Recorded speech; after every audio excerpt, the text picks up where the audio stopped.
Bendiciones, soy Heidi González y hablaremos del libro de Filipenses. Pablo escribió esta carta para agradecer a los creyentes de Filipo el apoyo monetario y la fe y el gozo que ellos siempre tenían por él. Habla de su ministerio y su compromiso en el primer capítulo del 12 al 26. También expone diferentes puntos doctrinales y la importancia de la oración y la importancia de discernir lo que es más importante en la vida, según lo que expone en el versículo 21, que dice, porque para mí el vivir es Cristo y el morir es ganancia.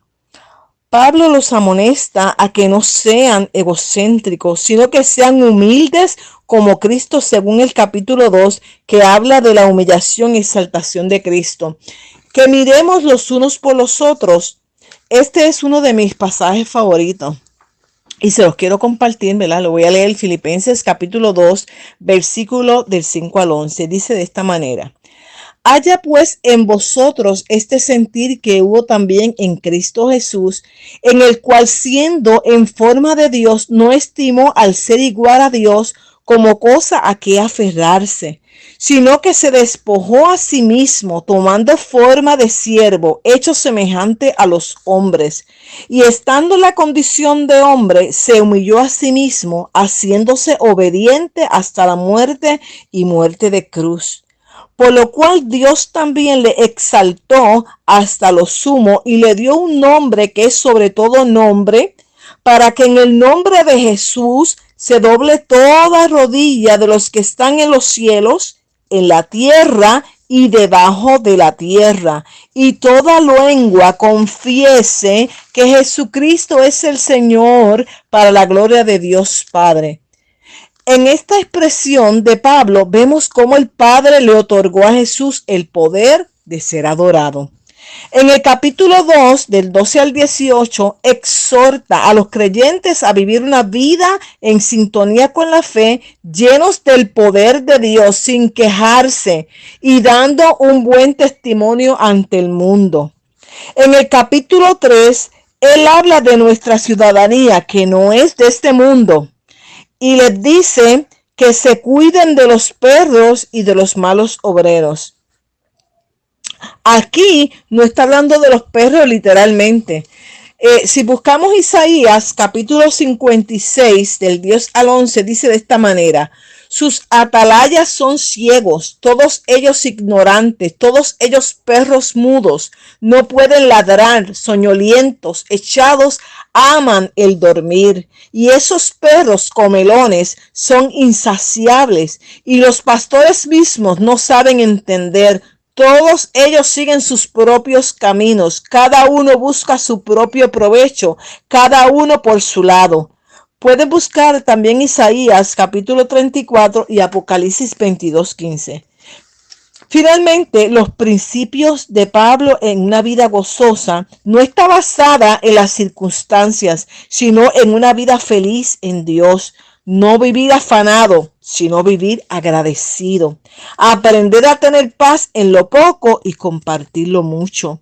Y entender que en cada circunstancia o en cualquier circunstancia, recordar todo lo podemos en Cristo porque Él nos fortalece.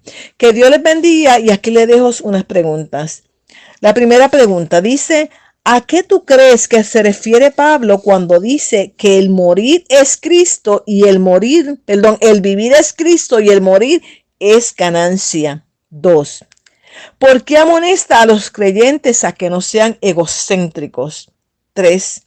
¿Qué sentido tiene para ti el capítulo 2 de Filipenses cuando habla que se despojó de sí mismo y se hizo semejante a los hombres? 4. Pablo habla de una vida gozosa. ¿Cómo un creyente puede tener una vida gozosa? ¿Cómo tú crees que puede un creyente tener una vida gozosa? Lo digo porque he visto mucha gente que siempre se está quejando. 5. ¿Un creyente que vive afanado puede tener paz? ¿Cómo y por qué? Que Dios les bendiga y hasta la próxima. Bendiciones, soy Heidi González y hoy hablaremos del libro de Colosenses. Pablo escribió esta carta a los colosenses desde Roma en el año 61 después de Cristo. La iglesia de Colosa estaba siendo afectada por enseñanzas heréticas y Pablo sutilmente escribió para combatir estas peligrosas enseñanzas.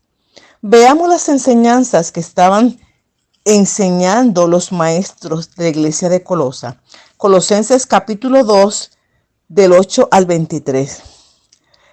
Lo primero que estaban enseñando era el ascetismo.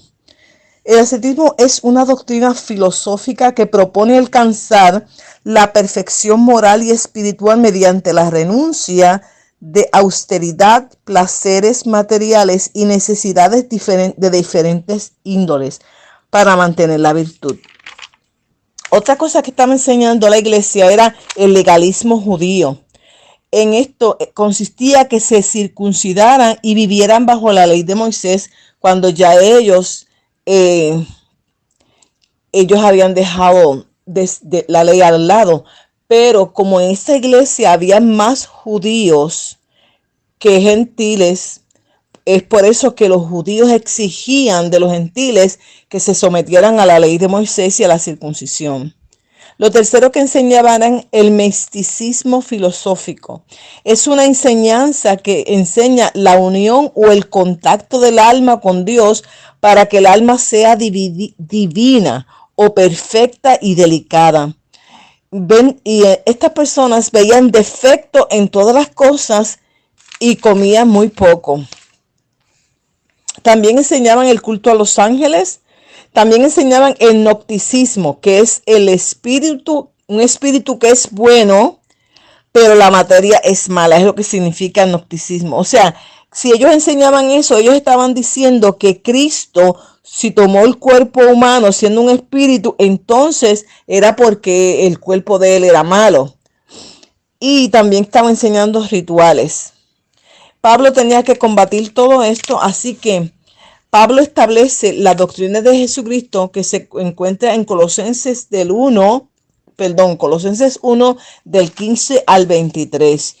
Expone que Cristo es la representación visible del Dios invisible, que Jesús es la imagen del Padre con poder y atributos de deidad, con un cuerpo de carne que murió con el fin de reconciliar al hombre con el Creador mediante la sangre en la cruz. Y enseña que no se necesita nada más en la vida, según Colosenses 2:8 y 3:4. Por cuanto lo tenemos todo en Cristo. Si Cristo nos ha libertado de todas estas cosas, ¿para qué volver a estar bajo estas nuevas doctrinas? Pablo expresa la importancia del testimonio con un vestido nuevo, capítulo 3 del 12 al 16. Y los deberes del creyente ante la sociedad al adquirir una nueva vida, capítulo 3 del 18 al 25 y 4 del 1 al 6. Bueno, aquí les dejo unas preguntas. Miramos. ¿Qué estaba pasando en la iglesia de Colosa? ¿Cuáles eran las doctrinas herejicas que estaban enseñando en dicha iglesia? ¿Qué nos enseña Pablo respecto a todas esas doctrinas? ¿Para qué murió Cristo? ¿Y cuál era el propósito? ¿Cuál es la recomendación de Pablo ante la sociedad cuando tenemos una vida nueva, según el capítulo 3 y el capítulo 4? Que Dios les bendiga y hasta la próxima.